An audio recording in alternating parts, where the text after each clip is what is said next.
195वां दिन। नए अहदनामा में से आज की तलावत पौलुस रसूल का खत रोमियो के नाम, उसका दूसरा बाब, पहली आयत से लेकर 16वीं आयत तक। बस ए इल्जाम लगाने वाले, तू कोई क्यों ना हो, तेरे पास कोई उज़र नहीं, क्योंकि जिस बात का तू दूसरे पर इल्जाम लगाता है उसी का तू अपने आप को मुजरिम ठहराता है। इसलिए कि तू जो इल्जाम लगाता है खुद वही काम करता है, और हम जानते हैं कि ऐसे काम करने वालों की अदालत खुदा की तरफ से हक के मुताबिक होती है।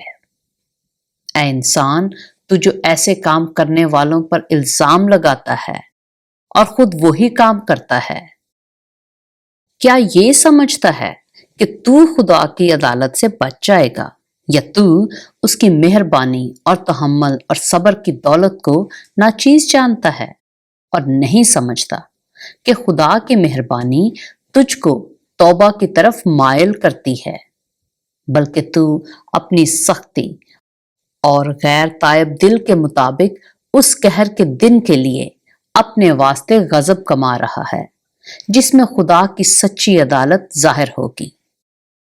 वो हर एक को उसके कामों के मुआफिक बदला देगा। जो नेकोकारी में साबित कदम रहकर जलाल और इज्जत और बका के तालिब होते हैं, उनको हमेशा की जिंदगी देगा।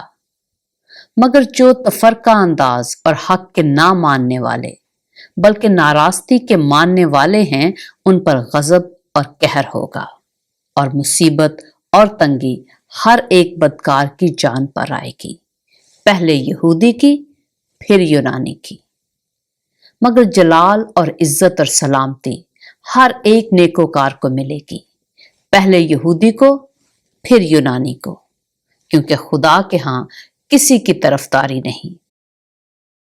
इसलिए कि जिन्होंने बगैर शरीयत पाए गुनाह किया वो बगैर शरीयत के हलाक भी होंगे, और जिन्होंने शरीयत के मातहत होकर गुनाह किया उनकी सजा शरीयत के मुआफिक होगी, क्योंकि शरीयत के सुनने वाले खुदा के नजदीक रास्तबाज नहीं होते, बल्कि शरीयत पर अमल करने वाले रास्तबाज ठहराए जाएंगे। इसलिए कि जब वो कौमें जो शरीयत नहीं रखती अपनी तबीयत से शरीयत के काम करती हैं, तो बावजूद शरीयत ना रखने के वो अपने लिए खुद एक शरीयत हैं।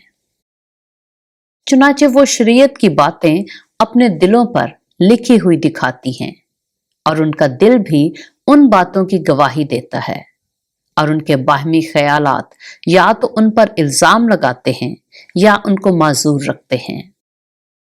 जिस रोज खुदा मेरी खुशखबरी के मुताबिक यीशु मसीह की मार्फत आदमियों की पोशीदा बातों का इंसाफ करेगा। पाक कलाम के पढ़े और सुने जाने पर खुदावंद की बरकत हो।